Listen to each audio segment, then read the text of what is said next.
আলাদা আলাদা কোনো কাজ আছে কিনা? হিন্দু ধর্মে প্রতিটি দেবদেবীর আলাদা আলাদা কাজ এবং ক্ষমতা রয়েছে।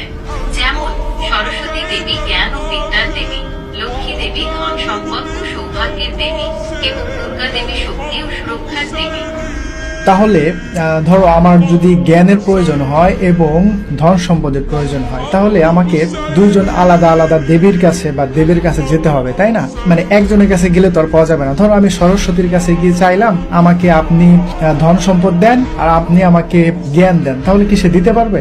হিন্দু ধর্মে প্রতিটি দেবদেবীর আলাদা আলাদা কাজ এবং ক্ষমতা রয়েছে। তাই জ্ঞান ও ধন সম্পদ উভয়ের জন্য আলাদা আলাদা দেবদেবীর পূজা করা হয়। সরস্বতী দেবী জ্ঞান ও বিদ্যার দেবী, আর লক্ষ্মী দেবী ধন সম্পদ ও সৌভাগ্যের দেবী।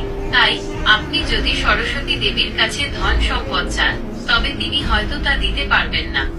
তাহলে সরস্বতী দেবী